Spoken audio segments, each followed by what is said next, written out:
नमस्कार, मैं हूं यश खुराना। स्वागत है आपका हमारे इस बेहद खास कार्यक्रम में। 75% आरक्षण की लड़ाई अब सुप्रीम कोर्ट तक आई। जी हां, प्राइवेट सेक्टर की नौकरियों में हरियाणा के युवाओं को 75% आरक्षण का मुद्दा अब सुप्रीम कोर्ट जा पहुंचा है।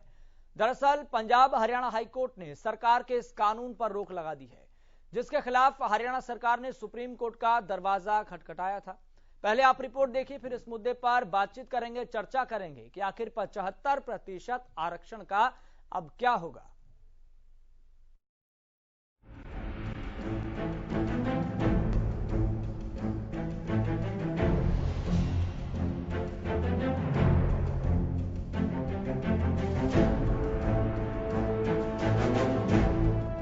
प्राइवेट सेक्टर की नौकरियों में हरियाणा के युवाओं को 75% आरक्षण का मुद्दा अब सुप्रीम कोर्ट तक पहुंच गया है। दरअसल पंजाब हरियाणा हाई कोर्ट ने सरकार के इस कानून पर रोक लगा दी है, जिसके खिलाफ हरियाणा सरकार ने सुप्रीम कोर्ट का दरवाजा खटखटाया है। खुद केंद्र सरकार के सॉलिसिटर जनरल तुषार मेहता ने हाई कोर्ट के आदेश पर रोक लगाने की मांग करते हुए सुप्रीम कोर्ट में याचिका दायर की है, जिसे सुप्रीम कोर्ट ने स्वीकार किया। सॉलिसिटर जनरल तुषार मेहता ने कहा, कई राज्यों में ऐसे कानून हैं और यह प्रदेश के युवाओं के हितों की रक्षा करता है। कानून में उद्यमियों के सामने आने वाली परेशानी व दिक्कतों का भी पूरा ख्याल रखा गया है, इसलिए हाई कोर्ट के स्थगनादेश को खत्म किया जाना चाहिए। हाई कोर्ट के फैसले पर सियासत जारी है। सरकार को कोर्ट में जवाब देना है। देखना होगा कि कानून पर कोर्ट में लड़ाई कहां तक जाती है। वहीं सियासत से बहुत दूर बेरोजगारी से जूझते प्रदेश के युवा को इंतजार है अपने सुनहरे भविष्य का, कानून पर अंतिम फैसले का। चंडीगढ़ से रवि कालीरमन और दिल्ली से मुकेश मंडल की रिपोर्ट।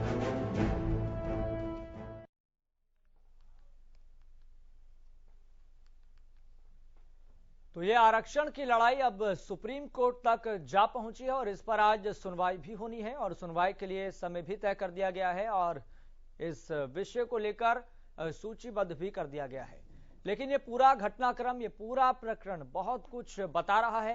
कहीं ना कहीं प्रदेश के युवाओं को गंभीर होने के लिए भी कह रहा है। यहां तक कि हरियाणा सरकार ने अपना रुख पहले ही स्पष्ट कर दिया था कि अगर कोई भी अड़चन पैदा होगी, कोई भी अगर दिक्कतें या फिर कोई भी अवरुद्ध पैदा होंगे तो हम लड़ने के लिए तैयार हैं। और इसको लेकर बाकायदा प्रदेश के डिप्टी सीएम भी ट्वीट करते हुए और बाकायदा पत्रकारों से बातचीत करते हुए भी कह चुके हैं कि हम युवाओं के रोजगार के लिए हक की लड़ाई जरूर लड़ेंगे। और आज देखिए घटनाक्रम कहां पर पहुंच गया है कि सुप्रीम कोर्ट तक ये मामला पहुंच गया है। लेकिन देखना होगा कि सुप्रीम कोर्ट में आज क्या होगा। लेकिन अलग अलग चीजें हैं, सारे फैक्टर एक साथ जुड़े हुए हैं। कई एस्पेक्ट हैं कि मिलना चाहिए आरक्षण या नहीं मिलना चाहिए। फिर बात आती है क्या प्राइवेट कंपनियों पर आप दबाव बना सकते हैं या नहीं बना सकते। फिर ऐसी परिस्थितियां ना पैदा हो जाए कि प्रदेश में ऐसा प्राइवेट कंपनियां महसूस करने लगे कि अब प्रदेश में हमें बाध्य किया जा रहा है नौकरियों के लिए और स्किल्ड लेबर के कि आप क्या तय करें और क्या ना तय करें। तो यहां पर परिस्थितियां गंभीर हो चली है और इसी परिस्थितियों को हम जानने और परखने की कोशिश करेंगे कि इस तराजू पर क्या चीजें बैठती हुई नजर आ रही हैं और कितना सब कुछ ठीक है और कितना सब कुछ अनुचित है। तो सबसे पहले आपको मेहमानों से तारुफ करवा देते हैं। आपको बता दें कि हमारे साथ राजेश गुप्ता जुड़ गए हैं इंडस्ट्रियल एसोसिएशन के। राजेश गुप्ता जी, आपका बहुत बहुत स्वागत इस खास चर्चा में जुड़ने के लिए। हमारे साथ आनंद बियानी जुड़ गए हैं, कांग्रेस प्रवक्ता हैं। सर, आपका बहुत बहुत शुक्रिया जुड़ने के लिए इस कार्यक्रम में। हमारे साथ इनेलो प्रवक्ता जुड़ गए हैं सुखबीर तंवर जी। सर, आपका बहुत बहुत शुक्रिया इस खास चर्चा में जुड़ने के लिए। और अब से कुछ देर बाद हमारे साथ बीजेपी प्रवक्ता भी जुड़ेंगे, अनिल गोयल जी, उनका भी स्वागत करेंगे। लेकिन राजेश गुप्ता जी, क्या उम्मीद है आज, क्योंकि ये तो लड़ाई अब सुप्रीम कोर्ट तक जा पहुंची है, सुनवाई आज होनी है, क्या उम्मीद लगाए बैठे हैं? देखिए, हमें सुप्रीम कोर्ट से पूरी हमें उम्मीद है कि सुप्रीम कोर्ट इस स्टे को कंटिन्यू रखेगी, क्योंकि ये जो लॉ बनाया गया हरियाणा प्रदेश लेजिस्लेशन जो बनाया, वो अगर देखा जाए तो कॉन्स्टिट्यूशन से कॉन्स्टिट्यूशन से मद्देनजर देखेंगे तो सुप्रीम कोर्ट इस चीज को तवज्जो देते हुए हमें श्योर शॉट देगी। मुझे उस चीज की पूरी उम्मीद है। ठीक है, आनंद बियानी जी, कांग्रेस को ऐसा क्यों लग रहा है कि ये असंवैधानिक है या फिर युवाओं के लिए चीज सही नहीं है और क्या ऐसे फैक्टर हैं, क्या ऐसे एस्पेक्ट हैं जो कांग्रेस को परेशान कर रहे हैं? आप क्यों मानते हैं यह असंवैधानिक है, जबकि सरकार तो लगातार इस बात को कहती हुई नजर आ रही है कि हमने कानूनी विशेषज्ञों की राय ली है और बाकायदा प्रदेश की प्राइवेट कंपनियों को बैठाकर संवाद किया है, तकरीर की है, बातचीत की है, इसलिए हमने प्रदेश के युवाओं के हक में यह फैसला लिया। लेकिन कांग्रेस इसके पीछे ये खेल रचा रही है कि कांग्रेस इस आरक्षण के मुद्दे को कानूनी पछड़ों में फंसाना चाहती है। पूरे देश के अंदर हरियाणा बेरोजगारी के अंदर 1 नंबर पर है। पिछले दिनों 24% आया था और पिछले मंथ जो आया है 23% 4 आया और देश में बेरोजगारी में 1 नंबर पर है। और अभी तक जेजेपी बीजेपी सरकार कॉमन मिनिमम प्रोग्राम भी तय नहीं कर पाई। सरकारी संस्थान ये लोग बेच रहे हैं। अब सरकारी नौकरी तो ये दे नहीं पा रहे, प्राइवेट एसोसिएशन पे या प्राइवेट बेसिस के ऊपर दबाव बनाना कितना उचित है ये जनता जानती है। लोगों को गुमराह करना और लोगों से बोलना बीजेपी जेजेपी एक आदत बन चुकी है। एक बात बताइए, दिग्विजय ने एक बात कही थी, अगर 5100 रुपए बुजुर्गों की पेंशन नहीं होगी हम 4% दे देंगे। और 5100 रुपए तो दूर छोड़ो, पिछले दिनों में पिछले 6 महीनों से बुजुर्गों को पेंशन नहीं दी जा रही। और यही स्थिति हमारे बेरोजगार युवाओं की है। रोजाना नौकरियां कैंसिल कर रहे हैं क्योंकि जो भी पेपर इन्होंने करवाए सारे पेपर लीक हुए और उसके पीछे सरेआम सरकार की मिली भगती है। सरकार स्पष्ट रूप से कुछ नहीं कहना चाहती, दूसरे के कंधे पर बंदूक करके चलना चाहती है। और जितने भी कार्य किए भ्रष्टाचार के अंदर हुए, उसके बाद में आप ये देखें जो भी कार्य किया है, इतने घोटाले सरकार ने किए, शराब का घोटाला थी, रजिस्ट्री का घोटाला थी, धार का घोटाला, खनन का घोटाला, और उसके बाद भी इस प्रकार की ये बड़ाइयां मारते हैं। जब से हाई कोर्ट ने डिसीजन लिया, पता नहीं कितने ये कार्यक्रम कर चुके अपने बुराई मारने के कि हमने युवाओं को 75% जा दिया। और सच्चाई तो यही है कि इन्होंने सही तरीके से कोर्ट के अंदर पक्ष ही नहीं रखा, क्योंकि एक तरफ पूंजीपतियों की सरकार है और एक तरफ ये इस तरह के युवाओं को गुमराह करने की बात करती है। तो कहाँ ठीक है, शुरुआती वक्तव्य में ठीक है, मैं आपके पास लौटूंगा, फिर चर्चा को खोलेंगे, विस्तार पूर्वक इस पर चर्चा करेंगे। सुखबीर तंवर जी हमारे साथ लगातार जुड़े हुए हैं। सुखबीर तंवर जी, आप कानून के अच्छे जानकार भी हैं और इनेलो के एक बेहतरीन प्रवक्ता के रूप में आपको देखा जाता है। सुखबीर तंवर जी, मतलब परेशानी इस बात से है कि सरकार ने कोर्ट में अच्छे से युवाओं का पक्ष नहीं रखा, या फिर परेशानी इस बात से है कि ये जो कानून बना है, ये जो आरक्षण का कानून बना है, ये असंवैधानिक है? किस तराजू पर और किस फैक्टर पर आप तोल रहे हैं? देखिए, जो बात आपने कही, निश्चित तौर पे अगर हम कानून की बात करें, जब पहले इस कानून को लाया गया था तो उस वक्त न्यूनतम वेतन की सीमा 50,000 रुपए रखी गई थी, जो बाद में बदल के 30,000 कर दी। अगर ये 50,000 रखते तो निश्चित तौर पे हरियाणा प्रदेश के युवाओं को रोजगार में लाभ मिलता। चूंकि 30,000 कर दिया गया है, इसमें स्किल्ड लेबर और अनस्किल्ड लेबर, आप किसी भी कंपनी में चले जाएं, 30,000 के वेतनमान तक अनस्किल्ड लेबर का ही जॉब है। तो जिस प्रकार से अतीत में भी भारतीय जनता पार्टी और जननायक जनता पार्टी का युवाओं के प्रति जिस प्रकार का व्यवहार रहा है, उसके दृष्टिगत मैं कह सकता हूं कि 30,000 करने के बाद इस कानून का अन्यथा कोई मतलब नहीं रहा। और चलो मैं मान भी लूं ये बात, जिस प्रकार से हरियाणा की चतुर्थ श्रेणी की नौकरियों में जिस प्रकार से एमटेक और पोस्ट ग्रेजुएट और बहुत उच्च शिक्षित लोग आवेदन करते हैं चपरासी की नौकरी के लिए भी, क्लास 4 की नौकरी के लिए भी, उसके आधार पे मैं कह सकता हूं कि चलो 30% जो इन्होंने 30,000 की सीमा रखी है, लेकिन उसमें भी कानून में कहीं ना कहीं कमी रहेगी। इसलिए ये सिर्फ और सिर्फ राजनीतिक रोटी सेकने के लिए हरियाणा प्रदेश को एक झुंझुना थमाने का प्रयास किया जा रहा है और इसके अलावा कुछ नहीं है। रही बात, हाईकोर्ट ने इस पे रोक लगा के एक कानूनी व्याख्या एक तरह से कर दी और आज सुप्रीम कोर्ट में मामला है। देखते हैं सुप्रीम कोर्ट क्या निर्णय लेता है। हम तो हरियाणा प्रदेश की बढ़ती हुई बेरोजगारी, जो हरियाणा प्रदेश में युवा सबसे ज्यादा बेरोजगार है, उस आंकड़े के दृष्टिगत ये कह सकते हैं कि हरियाणा प्रदेश के युवाओं को रोजगार मिलना चाहिए।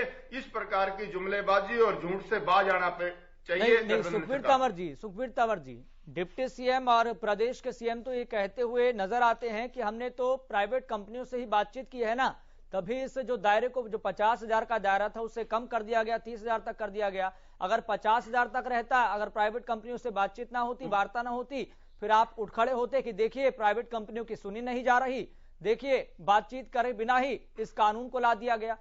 तो फिर क्या समझा जाए? बातचीत करके ही प्रदेश के डिप्टी सीएम ने कहा कि बातचीत के जरिए ही इस दायरे को कम किया गया है। जिस प्रकार से मैं बताऊं आपको, आपका जो सवाल है उसका जवाब ये है, जब 50,000 की वेतन सीमा हटा दी गई है तो उसके बाद जो कानून का मूल आशय और उद्देश्य था वो समाप्त हो चुका है। और इसके अलावा 30,000 पे भी हम आपकी बात भी मान रहे हैं। आपने कहा कि कंपनियों से और जो भी प्राइवेट रोजगार है उनसे, जो नियोक्ता हैं उनसे बात करके इन्होंने 30,000 किया है। तो आखिर अगर इन्होंने बात करके किया है तो फिर ये हाई कोर्ट में अपील क्यों की गई? इसका मतलब इनका जो भी ये झूठ बोलते हैं निरंतर, इन्होंने जो प्राइवेट एसोसिएशन है इंडस्ट्रीज की, उनको विश्वास में लिए बिना 30,000 किया है। इसीलिए ये लोग कानून की शरण में गए हैं। मतलब ये वक्तव्य झूठे हैं। सुखबीर कंवर जी, ये मानकर तो चले ना कि इनेलो निश्चित तौर पे हाईकोर्ट में मामला नहीं जाता। जी सुखबीर जी, मतलब ये मानकर तो चले ना कि मतलब ये जो दायरा कम कर दिया गया है इसके खिलाफ है इनेलो, लेकिन जो एक कानून लाया गया है इसके पक्ष में है। इसको हम मानकर चले ये दायरा 50,000 तक रहना चाहिए। निश्चित तौर से हम इसके खिलाफ तो है ही है, लेकिन इस तरह का जो कानून लाए हैं और जो इसमें कानूनी कमियां हैं, हम इसके भी विरोध में हैं। कानून लाएं, अच्छा कानून लाएं, प्रदेश के युवाओं को रोजगार दें, लेकिन ये झुंझुना थमाने से काम नहीं चलेगा। हमारा कहना ये है, कानून मतलब लाएं, आपको ये झुंझुना लग रहा है। ठीक है, आंकड़ा बताएं जिस प्रकार से निश्चित तौर पर झुंझुना है। ठीक है, हमारे साथ इंडस्ट्रियल एसोसिएशन के भी राजेश गुप्ता हमारे साथ लगातार जुड़े हुए हैं। राजेश गुप्ता जी, क्या ऐसे फैक्टर हैं, क्या ऐसे एस्पेक्ट हैं कि जिसे सुप्रीम कोर्ट समझेगा कि नहीं ये तो कानून के तराजू पर बिल्कुल भी ठीक नहीं बैठ रहा है, इसको हटा देना चाहिए या फिर इस पर रोक लगा देनी चाहिए? और बात करें पंजाब और हरियाणा हाई कोर्ट ने क्या दलील दी थी कि इस कानून के तराजू पर वो फिट नहीं बैठ पाया? क्योंकि आप याचिका आपने लगाई थी, सभी इंडस्ट्रियल एसोसिएशन ने, प्राइवेट कंपनियों ने, तो क्या ऐसी बातें निकलकर सामने आई थी जिसका ठीक इसी तरह की बात सुप्रीम कोर्ट में भी हो जाएगी और इस कानून पर रोक लग जाएगी? क्या आप प्रदेश में नहीं चाहते कि युवाओं के हाथ में रोजगार हो, हर हाथ को रोजगार मिले? देखिए, पहली बात तो जो आपने कही, उद्योग जगत ये नहीं चाहता या उद्योगपति नहीं चाहते कि हरियाणा के युवाओं को नौकरी मिले, ये बिल्कुल गलत बात है, गलत तथ्य प्रस्तुत किया जा रहा है। उद्योग जगत के दिमाग में ऐसी कोई बात नहीं है। हम चाहते हैं जिस प्रदेश में हम काम कर रहे हैं, हम क्यों नहीं चाहेंगे कि उस प्रदेश के युवाओं को नौकरी मिले? वो भी मेरे देश के नागरिक हैं और वो मेरे भाई बंधु हैं, तो मैं क्यों नहीं चाहूंगा? उद्योग का किसी पर्टिकुलर प्रदेश या किसी पर्टिकुलर जाति के लिए कोई ऐसा प्रयत्न नहीं है। हमें सिर्फ काबिल व्यक्ति चाहिए जो कार्य अच्छा करे, वो चाहे किसी भी प्रदेश का हो। हम तो बार बार एक ही बात कह रहे हैं, अगर रिजर्वेशन के बेस पे नौकरी देनी है तो रिजर्वेशन से एक तो प्रतिस्पर्धा नहीं रहेगी, तो हरियाणा का युवा जो है उसमें प्रतिभा आ नहीं पाएगी, क्योंकि कभी भी बिना कुछ काम के प्रतिभा नहीं आ सकती, कोई कंपटीशन के बिना नहीं आ सकती। मैं सरकार से ये पूछना चाहूंगा, सरकारी इन्होंने कानून बनाया है कि हरियाणा सरकार की नौकरी और सेंट्रल गवर्नमेंट में रिजर्वेशन नहीं होगी, हरियाणा के युवाओं की क्यों नहीं होगी? सबसे पहले आप वहां उनको रिजर्वेशन दीजिए। जो ब्यूरोक्रेट्स आईएएस बैठे हैं हरियाणा के अंदर, 75% हरियाणा के ब्यूरोक्रेट्स रखे जाएं। हरियाणा के ब्यूरोक्रेट्स क्यों नहीं रखे जा सकते? आप 75% सबसे पहले उसमें कीजिए। इंडस्ट्री के ऊपर आइए। आप इंडस्ट्री को जिस तरह से, क्या अभी इनेलो के भी उन्होंने कहा कि 50,000 तक कर दीजिए और 30,000 नहीं होना चाहिए, 50,000 होना चाहिए। जेजेपी ने झुंझुना दे दिया। 50,000 की नौकरी दे के तो आप मतलब कि क्या सारा स्टाफ 50,000 तक का? एमएसएमई इंडस्ट्री के अंदर 70% स्टाफ जो है 30,000 से नीचे का, तो 70 का 80% स्टाफ 30,000 रुपए से नीचे का होता है। ठीक है यार, आप अगर थोड़े सालों में, और रिटेंशन पीरियड कम होता है एमएसएमई का, धीरे धीरे करके 2-3-4 साल के अंदर हरियाणा के युवाओं के लिए जगह बन जाएगी। और इंडस्ट्री को काम करने के लिए जो काबिल व्यक्ति चाहिए, वो जरूरी तो नहीं कि हर ट्रेड के लिए हरियाणा के युवा में हो। अब अगर मैं कहूंगा, पहलवान ज्यादातर कुश्ती के अंदर हरियाणा से आते हैं, यूपी से कम होते हैं। अगर रिजर्वेशन के बेस पे हम कह दें हर स्टेट की मेरे पहलवान को लिया जाए, क्या हम ओलंपिक का मेडल ला सकते हैं रिजर्वेशन के बेस पे? तो इंडस्ट्री को जबरदस्ती किया जाना कि आप व्यक्ति रखिए। जी राजेश गुप्ता जी, एक और मैं आपसे चीज समझना चाहूंगा, चूंकि आप इंडस्ट्रियल एसोसिएशन से लंबे समय से जुड़े हुए हैं और जो बदलाव आ रहे हैं कंपनियों में, उनकी धारणाओं में, मैं आपसे समझना चाहता हूं कि अगर ये 75% आरक्षण को हरी झंडी सुप्रीम कोर्ट से मिल जाती है, 1% के लिए आप फर्ज करिए कि मिल जाती है, तो क्या प्रदेश की प्राइवेट कंपनियों में इस तरह की धारणा डेवलप हो जाएगी कि देखिए प्राइवेट कंपनियों पर दबाव बनाया जा रहा है, सरकार अपने हिसाब से चलाना चाहती है, कोई लिबर्टी नहीं है, कोई स्वतंत्रता नहीं है, बाध्य किया जा रहा है, इससे अच्छा तो यही है कि हम दूसरे राज्य में जाकर अपना कारोबार कर लें। क्या ऐसी धारणा बन रही है प्रदेश की प्राइवेट कंपनियों में? मैं आपसे समझना चाहता हूं। सर, इसमें मेरे को कोई कहने या समझाने की जरूरत नहीं है। सभी जगह की इंडस्ट्रियल एसोसिएशन कोर्ट में गई हैं। अगर आपने याचिका देखी हो जी, उसके अंदर कम से कम 15-20 लोग हैं, ठीक है, और सभी चाहे वो फरीदाबाद हो, करनाल हो, कुंडली हो, गुड़गांव की 3-4 एसोसिएशन हो, सभी एसोसिएशन अगर वहां पर गई हैं तो उद्योग जगत में कहीं से रिसेंटमेंट है, कहीं से नाराजगी है कि मेरे उद्योग को बाध्य किया जा रहा है, मेरा उद्योग नहीं चल पाएगा, इस तरीके की शर्तों से सभी सुप्रीम कोर्ट तक एसोसिएशन जा रही हैं। नहीं तो अगर आप कहते हैं कि आपको ऑलरेडी उद्योग के ऊपर इतनी कंडीशन है लेबर डिपार्टमेंट, क्या आपको लग रहा है सुप्रीम कोर्ट में टिक पाएगा? संक्षिप्त नहीं टिक पाएगा ये कानून। अगर कॉन्स्टिट्यूशन की बात करें, आर्टिकल 14 और 19 को अगर आप ध्यान से देखेंगे तो ये लॉ नहीं टिक पाएगा, इसमें ये सुप्रीम कोर्ट देगी हमें। ठीक है राजेश गुप्ता जी, मैं आपके पास लौटूंगा हमारे साथ। यदि ये नहीं मिलता तो हरियाणा सरकार को ये भी कहना चाहूंगा कि उद्योग यहाँ से पलायन कर जाएगा, प्रदेश का नुकसान हो जाएगा, प्रदेश के युवाओं का नुकसान हो जाएगा, प्रदेश के रेवेन्यू का नुकसान हो जाएगा। तो मेरी आज भी उद्योग जगत की सबसे यही गुजारिश है कि इस तरह का कानून मत लाया जाए। आप उद्योग बढ़ाने के लिए उद्योग जगत को इंसेंटिव दीजिए, जीएसटी के अंदर छूट दीजिए, जमीन सस्ती दीजिए, कैपिटल इन्वेस्टमेंट में सब्सिडी दीजिए, ज्यादा से ज्यादा उद्योग यहाँ पर हरियाणा में है। हरियाणा प्रदेश ऐसा है जिसकी टोपोग्राफी बहुत अच्छी है, जो दिल्ली के बिल्कुल साथ है, जो कि कैपिटल है हमारी कंट्री, और जहां से सारा व्यापार चलता है। हमारा हरियाणा बहुत आराम से रेवेन्यू जनरेट कर सकता है और नौकरी युवाओं को रोजगार। ठीक है राजेश गुप्ता जी, हमारे साथ लगातार हमारे संवाददाता रवि कालीरमन भी जुड़े हुए हैं, जो लगातार इस मसले को शुरुआती दौर से ही कवर करते हुए नजर आ रहे हैं। रवि कालीरमन, फिलहाल अपडेट क्या मिल रहा है, कितने बजे सुनवाई है और क्या प्रदेश में माहौल बनता हुआ नजर आ रहा है? विपक्ष की तरफ से, प्रदेश सरकार की तरफ से क्या माहौल बनता हुआ नजर आ रहा है, क्या इशारा मिल रहा है?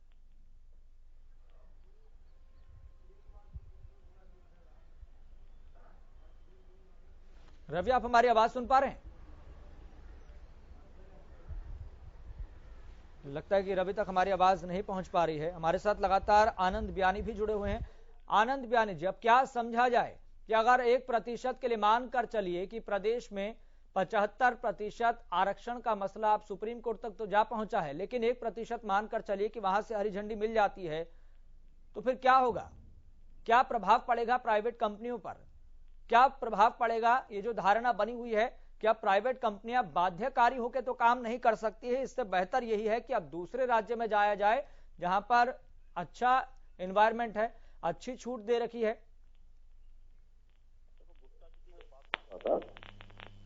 आज दोनों ही परिस्थितियां जो बनी हुई है, देखो अगर प्रदेश को उन्नति की ओर अगर ले जाना है तो अगर वो आरक्षण करते हैं, आरक्षण लागू भी होता है, तो उसमें उद्योग जगत को बहुत सी छूटें सरकार को देनी चाहिए। एक तरफ तो सरकार सरकारी कंपनियां बेच रही है और एक तरफ उद्योग जगत पर ये दबाव बना रही है। जब आप दे नहीं पा रहे, आप कुछ युवाओं के लिए कर नहीं पा रहे और फिर आम आदमी पर आप अपने फाउंडेशन लगाना चाहते हैं, तो इसका कोई औचित्य नहीं है। आज की स्थिति के अंदर हरियाणा से उद्योग जगत पलायन कर चुका है और कर रहा है लगातार। अगर इनको सुविधाएं नहीं दी गई, इनको कोई रिबेट नहीं दी गई, जीएसटी में छूट नहीं दी गई, बिजली के अंदर छूट नहीं दी गई, तो ये परिस्थितियां और बढ़ती जाएगी और निश्चित तौर पर रेवेन्यू का भी नुकसान होगा और प्रदेश में बेरोजगारी और बढ़ेगी।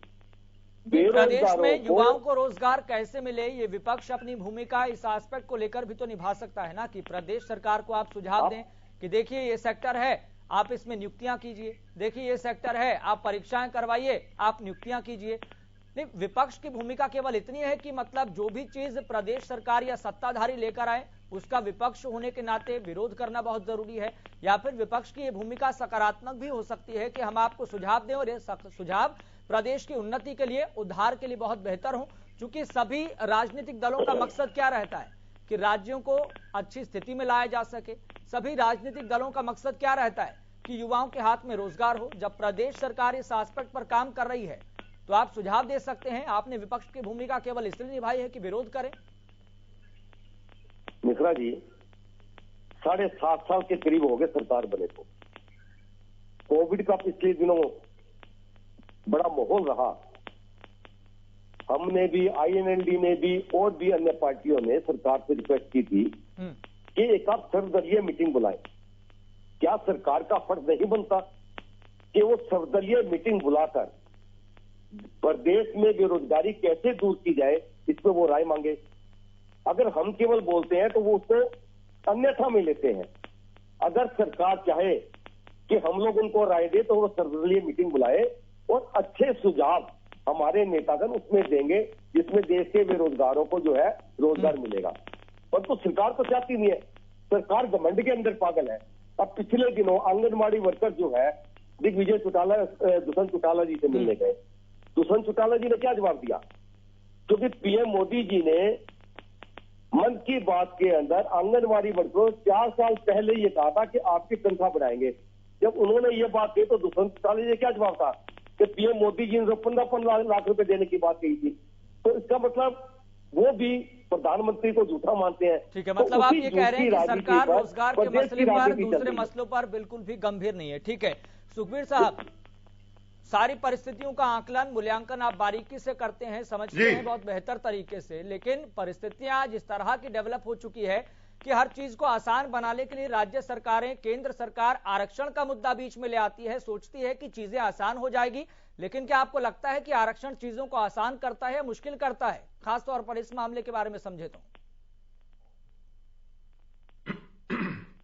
देखिए खुराना साहब, जिस प्रकार से अभी जो इंडस्ट्रियल एसोसिएशन के प्रवक्ता हैं यहाँ पे, उन्होंने एक बात कही जी कि यहाँ से प्लान कर जाएगा, यहाँ अच्छा माहौल अच्छा है।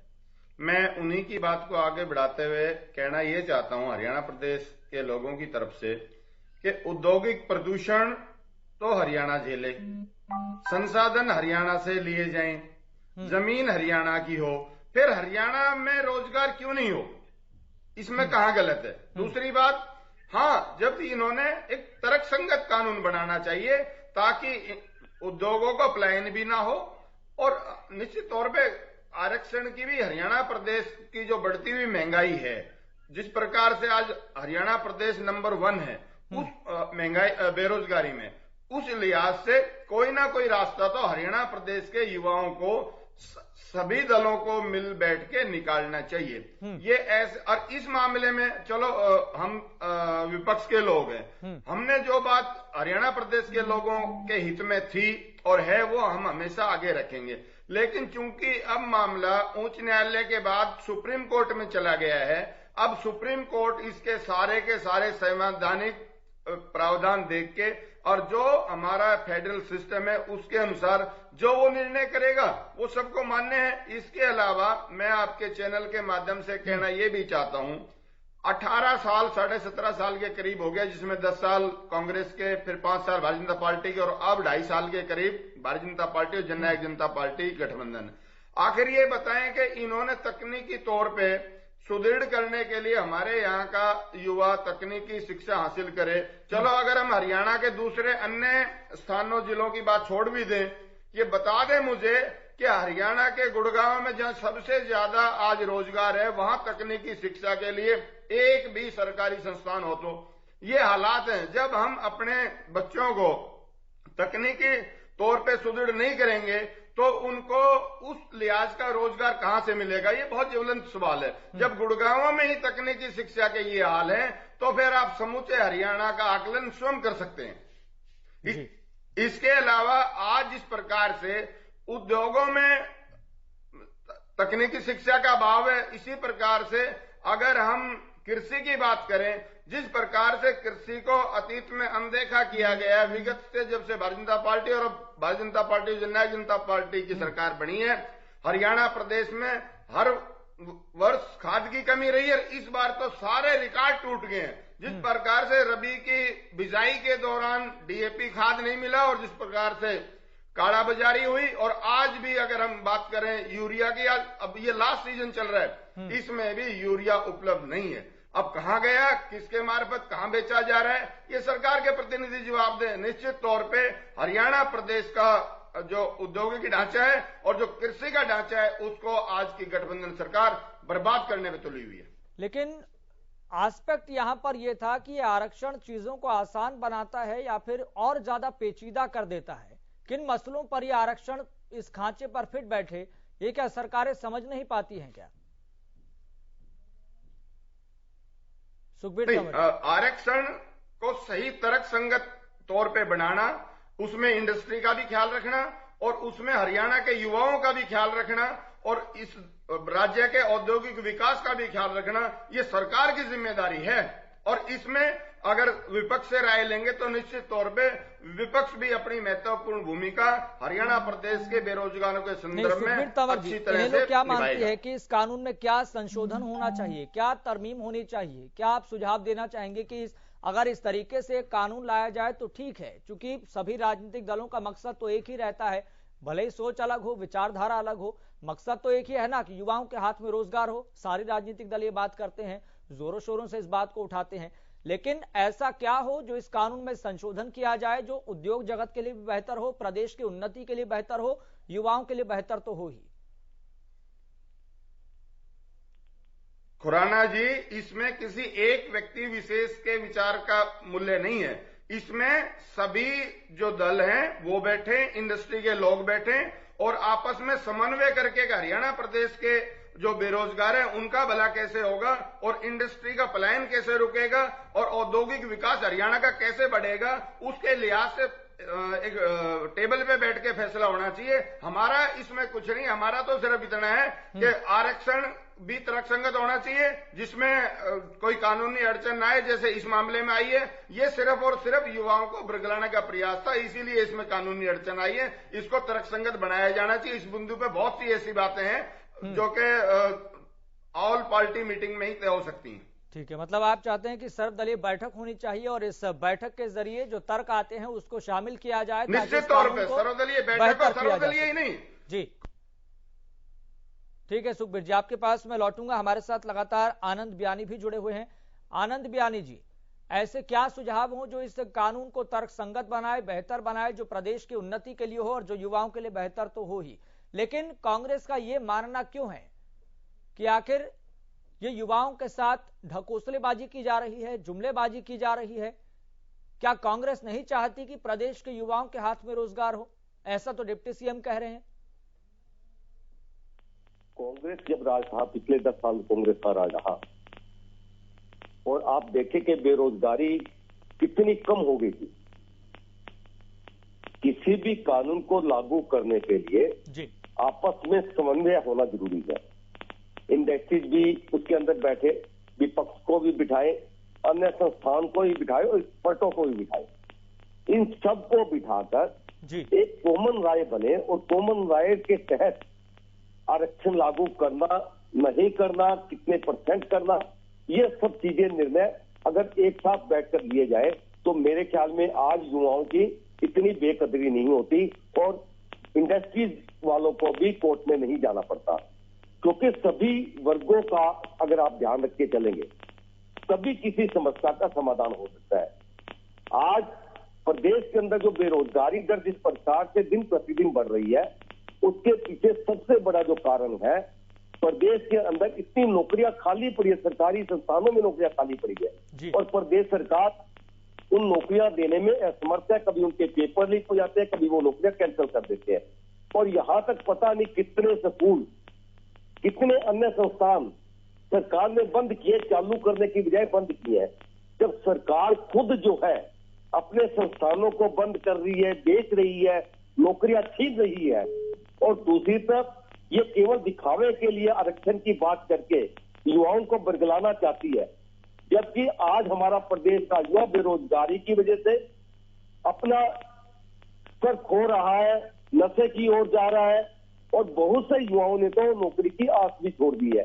तो इस स्थिति के अंदर हरियाणा सरकार के जो भी हमारे मुखिया बैठे हैं, कि वो मुख्यमंत्री जी है, कि उप मुख्यमंत्री जी है, उनको समन्वय बनाते हुए सभी पार्टियों को साथ लेके चले और प्रदेश युवाओं के भविष्य के विषय में एक ठोस नीति बनाए और उसमें इंडस्ट्रीज का भी हाथ रहेगा, एग्रीकल्चर का भी हाथ रहेगा, हर प्रकार से सभी को समन्वय के अंदर लेकर चले तो मेरे ख्याल में युवाओं को एक नया मौका मिल सकता है। लेकिन आनंद बियानी जी, सरकार की इस मसले को लेकर क्या मंशा लगती है कि सरकार अपने विभागों में नियुक्तियां करने के बजाय प्राइवेट कंपनियों पर दबाव बना रही है? क्या मंशा लगती है? क्या ऐसे फैक्टर जुड़े हुए हैं जो सरकार को परेशान कर रहे हैं कि सरकार के खुद के विभागों में तो जिस तरीके से भूपेंद्र सिंह हुड्डा ने एक दफा कहा था पत्रकार वार्ता में कि सरकार के खुद के विभाग में 10-10 हजार नियुक्तियां होनी चाहिए, पद खाली पड़े हैं, लेकिन सरकार प्राइवेट कंपनियों पर दबाव बना रही है और प्राइवेट कंपनियां इसके खिलाफ हैं। चाहे आप दायरा 50,000 कर दीजिए, चाहे आप 30,000 कर दीजिए, चाहे दायरा 20,000 कर दीजिए। तो ऐसी सरकार की मंशा क्या है कि सरकार प्राइवेट कंपनियों पर दबाव बना रही है? क्या फैक्टर हो सकते हैं? क्या यह फैक्टर हो सकता है कि प्रदेश में वैसे ही जो कर्ज है वो बहुत तेजी के साथ बढ़ रहा है, 2-2.5 लाख करोड़ रुपए का कर्ज हो गया है। भूपेंद्र हुड्डा कहते हैं कि प्रदेश में अगर कोई बच्चा पैदा होता है तो 1-1.5 लाख रुपए का कर्ज के साथ पैदा होता है। क्या ये मानकर चलें कि सरकार को यह फैक्टर परेशान कर रहा है, इसलिए सरकार अपने विभागों में नियुक्तियां करने के बजाय सरकार प्राइवेट कंपनियों पर दबाव बना रही है? ठीक है आनंद बियानी जी, मैं आपको माफी के साथ रोकना चाहूंगा, मैं आपसे उससे पहले की प्रतिक्रिया लूं। हमारे साथ जेजेपी के राष्ट्रीय महासचिव दिग्विजय चौटाला जुड़ गए हैं। दिग्विजय साहब, आपका बहुत बहुत शुक्रिया जुड़ने के लिए। जी नमस्कार। दिग्विजय जी, ये प्रदेश में खलबली मची हुई है इस कानून को लेकर, पता नहीं होगा क्या नहीं होगा, लेकिन जेजेपी की मंशा ये है कि 75% आरक्षण प्रदेश के युवाओं को मिल जाए, युवाओं के हाथ में रोजगार हो जाए, लेकिन कांग्रेस कह रही है असंवैधानिक है, टिक नहीं पाएगा। क्या उम्मीद है सुप्रीम कोर्ट से? मैं चौधरी भूपेंद्र सिंह हुड्डा की स्टेटमेंट सुन रहा था, शैलजा जी की स्टेटमेंट सुन रहा था। वो फटाके लगा करके हंस करके ये कह रही थी कि ये कानून तो रद्द होना ही था। यानी जो हमने इतनी मेहनत करी, हजारों लाखों युवाओं ने सड़कों पर उतरकर दुष्यंत चौटाला के नेतृत्व में एक संघर्ष किया, लोगों ने हमें मैंडेट दिया, हमने एक मजबूत कानून बनाया, उस कानून के स्टे होने पर वो हंस रहे हैं। और वो हंस हमारे भविष्य पे नहीं रहे, लाखों करोड़ों हरियाणा के युवाओं के भविष्य पर हंस रहे हैं। यानी हम कोई उनके बेटरमेंट के लिए काम कर रहे हैं और वो जब स्टे होता है उससे कांग्रेस को कैसे पॉलिटिकल गेन हो, अदर दूसरी पॉलिटिकल पार्टीज को कैसे गेन हो, वो उसके अंदर भी अपना स्कोप ढूंढ रहे हैं। मगर ये बदनीयत लोग ये नहीं जानते कि ये स्टे विकेट होगा सुप्रीम कोर्ट के अंदर और बहुत जल्द होगा और हरियाणा के लाखों करोड़ों युवाओं को दुष्यंत चौटाला नौकरियां दिलवा करके दम लेंगे। ये हमारा मिशन है और हम अपने मिशन में कामयाब होंगे। लेकिन दिग्विजय साहब, ये कहना क्या गलत है कि ये असंवैधानिक है, चूंकि आर्टिकल 14 और आर्टिकल 19 का ये उल्लंघन करता है? क्योंकि प्रदेश में, देश में कहीं पर भी आप स्वतंत्रता के साथ काम करिए, एक समान काम करिए, लेकिन आरक्षण का बीच में मसला आता है तो लगता है कि देखिए सत्ता तक पहुंचने का सत्ताधारियों ने हथियार बना लिया है। आरक्षण चीजों को आसान कर रहा है, मुश्किल कर रहा है। कानून बनाने का अधिकार जो है वो लोगों को है, जो लोग चुन करके जाते हैं पार्लियामेंट में और असेंबलीज में। ये कानून बना है, इसको आप समझने में गलतफहमी ना कीजिए। जिस कानून की आप बात कर रहे हैं उस कानून में प्रावधान हमने दिया है और कानून बनाने का अधिकार पब्लिक रिप्रेजेंटेटिव्स को है। और इसकी जो कांग्रेस के लोग आज इसके बारे में कह रहे हैं, मैं आपसे चाहूंगा कि राहुल गांधी की स्पीच पार्लियामेंट के अंदर, ऑल्दो वो कभी कोई काम की बात नहीं करते, मगर एक बार उन्होंने ये स्पीच में कहा कि इस तरह के कानून को प्रमोट किया जाना चाहिए। और जबकि उनके अपने नेता भूपेंद्र हुड्डा और ये जो शैलजा जी हैं वो इसका विरोध कर रहे हैं हरियाणा। बड़ी अजीब सी बात है, हास्यास्पद बात है। लेकिन प्रदेश की प्राइवेट कंपनियां ये लगातार कह रही हैं, हमारे साथ इंडस्ट्रियल एसोसिएशन के राजेश गुप्ता लगातार जुड़े हुए हैं, उन्होंने कहा 30,000 छोड़िए, 50,000 छोड़िए, हमें तो एक कानून चाहिए ही नहीं, बाध्यकारी किया जा रहा है, स्वतंत्रता कहां गई? अगर आपको काम करना है प्राइवेट कंपनियों के साथ मिलकर तो आप कैपिटलाइजेशन फीस में कमी लाइए, आप जमीन को सस्ता कीजिए, ताकि आपके पास न केवल इन्वेस्टमेंट आए बल्कि उद्योग जगत की बड़ी बड़ी कंपनियां यहां पर आके स्थापित हो जाएं। वो कह रहे हैं कि अगर ये आरक्षण लागू हो गया, सुप्रीम कोर्ट से भी हरी झंडी मिल गई, तो पलायन शुरू हो जाएगा प्राइवेट कंपनियों का, फिर क्या करेंगे? ये सब वो स्पॉन्सर्ड लोग हैं जो कोई ना कोई पॉलिटिकल पार्टी के इन्फ्लुएंस में हैं। हम सभी इंडस्ट्रियल एसोसिएशन से बातचीत कर रहे हैं। दुष्यंत जी ने पानीपत से उस बातचीत की शुरुआत भी की और हम सब लोग भी जाकर दूसरी इंडस्ट्रियल एसोसिएशन से बातचीत करेंगे। इन एसोसिएशन के अंदर भी पॉलिटिकल एफिलिएटेड लोग होते हैं, इसमें कोई दो राय नहीं।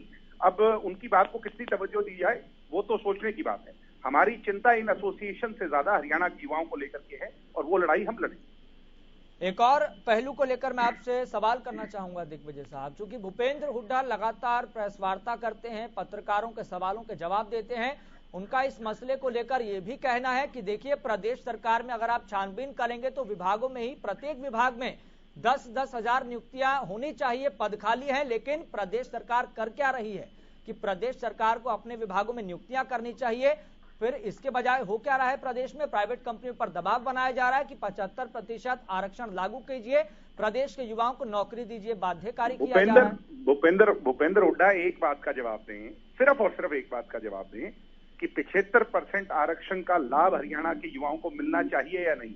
बात को गोल गोल घुमा करके और अपना उल्लू सीधा ना करें, सिर्फ और सिर्फ एक बात का जवाब दें। और वो जवाब उनके और उनके लाडले पुत्र के पास नहीं है, कांग्रेस के किसी नेता के पास नहीं है। ये हरियाणा के नौजवान आज बहुत नजदीक से सब कुछ देख रहे हैं कि इनकी नीयत क्या है। लेकिन दिग्विजय साहब, क्या ये बात गलत है कि विभागों में 10-10 हजार पद खाली पड़े हैं, सरकार उसको भरने की बजाय प्राइवेट बिल्कुल भरना दबाव बना रही है? बिल्कुल भरना चाहिए। और पीछे सरकार उसको क्यों नहीं भर रही है? क्या सरकार इस पहलू पर थोड़ा परेशान है कि देखिए प्रदेश में लगातार कर्ज भी बढ़ता जा रहा है, 2-2.5 लाख करोड़ रुपए कर्ज हो गया है, 2-2.5 लाख हजार करोड़ रुपए। हम इस बात के लिए प्रतिबद्ध हैं कि सरकारी नौकरियों की जो वेकेंट पद हैं, चाहे वो किसी भी महकमे में क्यों ना हो, उनको भरेंगे। अगले 2.25 साल जो सरकार के बचे हैं उसमें इन सभी पदों को भरा जाएगा, आप निश्चिंत रहिए। मगर उन पदों से सभी लोगों को सेटिस्फाई नहीं किया जा सकता।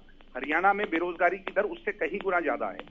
हम उस खाई को भरना चाहते हैं जो खाई इन लोगों ने बनाई है, जो लोग आज जिसकी खिलाफत कर रहे हैं।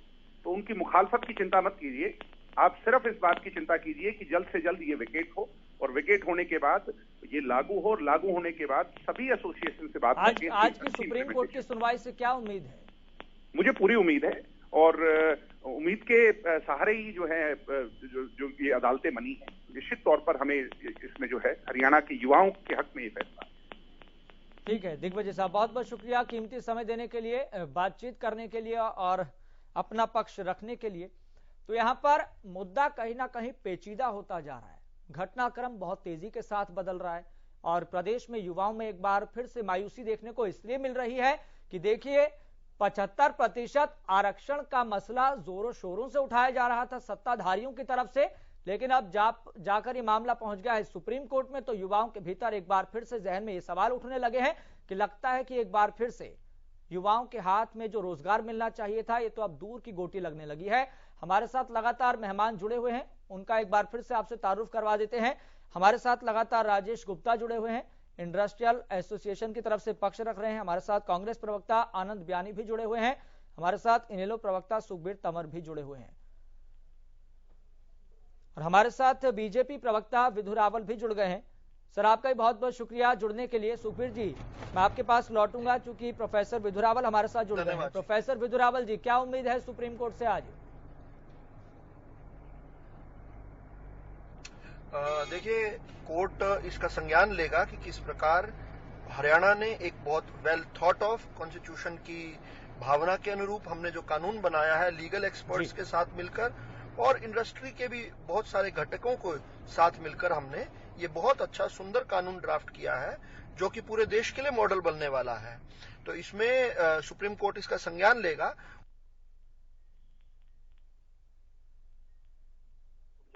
अपने विवेक से इस पर एक अच्छा निर्णय देने वाला है। लेकिन अगर देखें कानून के दायरे में, कानून के तराजू में, आपको लग रहा है कि ये 75% आरक्षण का मसला टिक पाएगा? क्योंकि लगातार प्राइवेट कंपनियों की तरफ से, लगातार विपक्ष की तरफ से कहा जा रहा है कि ये तो आर्टिकल 14 और आर्टिकल 19 का उल्लंघन है। लेकिन इस बारे में भी सोचना होगा कि अगर सारे राज्य इस तरीके से 75% आरक्षण लागू करने लग जाएं और ये कहने लग जाएं कि हमारे प्रदेश के ही युवाओं को प्रदेश की बड़ी बड़ी कंपनियों में आरक्षण मिलना चाहिए, तो आप क्या नहीं मानते हैं पर्सनली कि खलबली मच जाएगी रोजगार को लेकर? देखिए, खलबली नहीं मचेगी, एक अच्छी व्यवस्था शुरू हो जाएगी। हरियाणा ने जिस प्रकार पिछले सालों में अपने युवाओं को स्किलिंग किया है, हमने स्किल डेवलपमेंट का बड़ा शानदार काम किया है और हम पूरे देश के अंदर पहली skill university, Vishwakarma skill university Palwal बनाई हमने। इसके अलावा भी हम नेशनल स्किल डेवलपमेंट कॉर्पोरेशन अंदर जिस प्रकार से हमने इंडस्ट्री फ्रेंडली एनवायरनमेंट बनाया है, ईज ऑफ डूइंग बिजनेस में हम पूरे देश के अंदर दूसरे स्थान पर हैं, तो इसमें निश्चित तौर पर बात ये जाएगी कि किस प्रकार हरियाणा जो है इंडस्ट्रीज के साथ कोऑपरेट करता हुआ उनकी वहां पर ईज ऑफ डूइंग बिजनेस भी बढ़ा रहा है। उनका अपना काम नहीं कर रहे हैं इस विषय पर, वो भी मजबूर होंगे। और आपने आर्टिकल 14 और आर्टिकल 19 का जिक्र किया। आर्टिकल 14 कहता है कि राइट टू इक्वालिटी की बात करता है, तो राइट टू इक्वालिटी तो ये है कि सबको अपने प्रदेश के अंदर वो सुविधाएं मिले, बनस्पत की उनको हजारों किलोमीटर दूर जाकर कहीं पर अपनी कॉस्ट ऑफ लिविंग को बढ़ाकर छोटी छोटी नौकरियां करनी पड़े। देखिए, हम बात कर रहे हैं 30,000 से कम की नौकरियों की बात।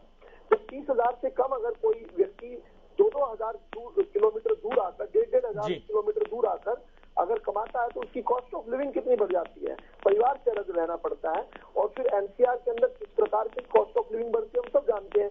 तो ये लोग, ये बच्चे बचाते क्या होंगे इन 20-22-25 हजार रुपए में? इनके पास घर में क्या बचता होगा?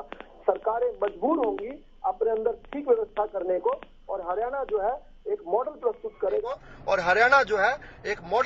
करेगा। राइट टू इक्वालिटी का असली राइट टू इक्वालिटी यही होगी कि सबको अपने घर के पास नौकरी मिले। बनस्पत की प्रदेशों की निकम्मी सरकारें बिना काम किए दूसरे प्रदेशों पर बर्डन डालते रहे और दूसरे प्रदेशों के युवाओं के हितों का हनन करते रहे। असल में सारा खेल भी यही है। जो कुछ लोग, थोड़े बहुत लोग, बहुत अधिकांश तो इंडस्ट्री हमारे साथ है, लेकिन कुछ लोग जो इस पर विरोध कर रहे हैं, उनका विरोध करने का कारण ही यही है कि वो किस प्रकार से छत्तीसगढ़ से, बिहार से, किस प्रकार उड़ीसा से और झारखंड से स्किल्ड लेबर जो है उनको नहीं मिलती, तो वहां से चीप लेबर लेकर आते हैं। उस चीप लेबर का यहाँ पर आकर उस लेबर के साथ भी अन्याय होता है और हरियाणा के युवाओं के साथ भी अन्याय होता है। अब वो काम नहीं हो पाएगा। असल तो दर्द ये इस बात का है। ठीक है प्रोफेसर साहब, मैं आपके पास लौटूंगा। सुखबीर तंवर जी अपनी बात रखना चाह रहे थे। सुखबीर जी, जो तर्क दिए गए हैं, जो दलीलें दी गई हैं, आप इससे कितना सहमत है? दिग्विजय चौटाला से भी मैंने सीधे सवाल पूछे, उन्होंने कहा कि आप निश्चिंत रहिए, ये बेहतर कानून है, सुप्रीम कोर्ट हरी झंडी देखा और प्रदेश के युवाओं को नौकरियां मिलेंगी।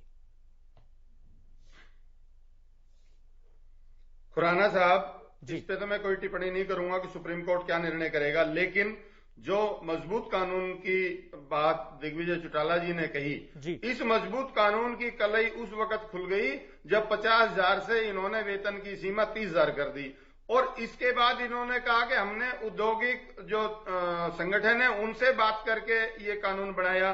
तो आखिर जब उनसे बात करके कानून बनाया तो फिर औद्योगिक संगठन पहले उच्च न्यायालय में और अब ये मामला चला गया उच्चतम न्यायालय में, उसका जिम्मेदार कौन है? इसके अलावा जो अभी भारतीय जनता पार्टी के प्रवक्ता महोदय बात कर रहे थे जो नौकरियों के बारे में, क्या है इस प्रदेश का युवा भली भांति इस बात से परिचित नहीं है कि डीसी रेट के रोजगार भी आज अन्य प्रदेश के लोगों को भारतीय जनता पार्टी दे रही है। इसके अलावा मैं आपके चैनल के माध्यम से पूछना ये चाहता हूं, अरबों रुपया फूंक के इन्होंने हैपनिंग हरियाणा करवाया था, उसमें लाखों करोड़ के एमओयू साइन हुए थे, बता दें कितना निवेश आया है? ये सिर्फ और सिर्फ जनता को जुमलेबाजी से झूठ बोल के बहकाना चाहते हैं। हमारा जो संदर्भ है वो इस प्रदेश के युवाओं से है। आप कोई ऐसी व्यवस्था बनाए जो नंबर 1 बेरोजगारी में आज हरियाणा है, उसकी बेरोजगारी खत्म हो और युवा जिस प्रकार नशे की तरफ अग्रसर है या दूसरे गलत कृत्यों की तरफ अग्रसर है, उन बातों पे बात करें। इन हवाई बातों में 8 साल से लगातार झूठ और जुमले ही चल रहे हैं। ये वही लोग हैं जो लॉकडाउन में जब सब कुछ बंद था उस वक्त ये थानों से शराब तस्करी करवाने वाले लोग हैं और जिस प्रकार से लॉकडाउन में रजिस्ट्रियां करवा के इन्होंने गैर कानूनी तरीके से धनार्जन किया है, ये वही लोग हैं, ये बदले नहीं, इनकी मानसिकता नहीं बदली है। और जिस प्रकार से मध्य प्रदेश में व्यापम हुआ था और व्यापम में 12 साल तक इन्होंने सारी तकनीकी शिक्षा और सारे रोजगार लूट के खा लिए थे। वही उसी प्रकार का हालात ये हरियाणा प्रदेश में करना चाहते हैं। एसपीएससी में करोड़ों रुपए का घोटाला इस बात का प्रत्यक्ष प्रमाण है। इन बातों से हरियाणा प्रदेश इनके झांसे और बहकावे में नहीं आएगा। जो इनकी कथनी है, जो इनकी करनी है, वो हरियाणा प्रदेश बहुत आराम से देख रहे हैं और सही माकूल वक्त पे इनको राजनीतिक तौर पे जवाब दिया जाएगा। ठीक है, राजेश गुप्ता जी, दिग्विजय चौटाला जी से बात की, तमाम तर्क रखे गए, दलीलें रखी गई। उन्होंने कहा कि आप निश्चिंत रहे, ये बेहतर होगा, जरूर कुछ ना कुछ उम्मीदें बंधी हुई है और युवाओं के हाथ में रोजगार होगा। अभी 3.25 साल बचे हैं, लेकिन आगे बेहतरी और होगी। प्रोफेसर साहब से सवाल किया गया, बीजेपी के प्रवक्ता हैं, उन्होंने कहा कि इस मॉडल को हर राज्य सरकार लागू करेगी आने वाले वक्त में, देखना आप ये, क्योंकि यही इक्वालिटी की परिभाषा है। कितना आप सहमत है अगर सारी राज्य सरकारें इस बात को लागू करने लग जाएं, इस आरक्षण को, कि हर राज्य में 75% आरक्षण लागू हो जाना चाहिए, तो प्राइवेट कंपनियां क्या रखेंगी, क्या करेंगी? देखिए, सबसे पहले तो जो ये आपने कहा कि सभी राज्य इसको लागू करेंगे, उससे जो हमारे एक मोदी जी ने एक प्रोग्राम चलाया है कि क्वालिटी प्रोडक्ट यहाँ पर बने और 1 डिस्ट्रिक्ट 1 प्रोडक्ट। जी हाँ, और एक अच्छी प्रोडक्ट क्वालिटी हमारी अच्छी बने, उत्पादकता क्षमता हमारी बढ़े, वो खत्म हो जाएगा। क्योंकि जरूरी नहीं है किसी एक प्रदेश के व्यक्ति में हर तरह की काबिलियत के व्यक्ति अवेलेबल हो। तो इसी प्रदेश के अंदर आईटी के अच्छे लोग हैं, किसी में गारमेंट सिलने वाले अच्छे हैं। इसी तरह से हर प्रदेश की अपनी अपनी एक खूबी है। ठीक है, जैसा प्लम्बिंग का एक एग्जांपल दिया कि उड़ीसा से आते हैं, कंस्ट्रक्शन बंगाल से आती है, हरियाणा के युवा और कामों में अच्छे हैं, आईटी में अच्छे हैं या और डिफरेंट विषयों में अच्छे हैं। तो इसी प्रकार से हर प्रदेश की अपनी एक खूबी है, यही सारा भारत है। और जहां तक दिग्विजय जी ने कहा कि पॉलिटिकल एफिलिएशन है इंडस्ट्रियल एसोसिएशन की, तो ऐसा सोचना उचित नहीं है, क्योंकि हम लोग सिर्फ उद्योगपति हैं, हमारा पॉलिटिकल एम्बिशन कोई नहीं है। अगर हमारी पॉलिटिकल एम्बिशन होती तो शायद हम भी इलेक्शन लड़ते, लेकिन हमारा ऐसा कुछ नहीं है। हम लोग सिर्फ उद्योग को बढ़ावा देना चाहते हैं। अब मैं आपको एक एग्जांपल देना चाहूंगा। हरियाणा प्रदेश को मैं एक ही बात को शुरू से कह रहा हूं, बड़ी दुष्यंत चौटाला जी की सोच बहुत अच्छी है, युवा नेता है, बहुत ही पढ़े लिखे नेता है, जहां तक मुझे मालूम है फॉरेन रिटर्न है और एनर्जेटिक व्यक्ति है, जैसा मैंने उन्हें देखा भी है जी। उनकी सोच बड़ी अच्छी है कि युवाओं को, प्रदेश के लिए उनकी सोच अच्छी है कि युवाओं को नौकरी मिले। हम उनके साथ हैं, उद्योग उनके साथ है। लेकिन क्या होता है कि कभी भी कुछ फैसले यदि हम अपने दिमाग से सिर्फ सोचे तो हो सकता है हमें सही दिखे, तो हमें विचार विमर्श करके करने चाहिए जिससे उसका अच्छा समाधान निकले। एक एग्जांपल देता हूं, हिमाचल प्रदेश बहुत पीछे का क्षेत्र है। पीछे का क्षेत्र से मेरा मतलब है कि उसकी टोपोग्राफी पीछे है, वो दिल्ली के नजदीक भी है, दूर भी है, एक तरह से एक कॉर्नर पे है हमारे देश के। वहां पर उन्होंने उद्योग लाने के लिए हिमाचल प्रदेश ने तरह तरह के इंसेंटिव दिए। आप देखें, सारी फार्मा इंडस्ट्री, दूसरी बड़ी बड़ी इंडस्ट्री हिमाचल प्रदेश में दूर दराज इलाकों में भी जाके इंडस्ट्री लगा रही है। उसका क्या कारण है? वो सेंट्रल गवर्नमेंट से इंसेंटिव लाए उन्होंने, प्रदेश ने जीएसटी के, ट्रांसपोर्ट के, लेबर इंसेंटिव, बहुत सारे इंसेंटिव दिए। ठीक है राजेश जी, ठीक है राजेश जी, बहुत बहुत शुक्रिया जुड़ने के लिए, कीमती समय देने के लिए। प्रोफेसर साहब आपका भी बहुत बहुत शुक्रिया जुड़ने के लिए, कीमती समय देने के लिए। सुखबीर जी, माफी चाहूंगा चूंकि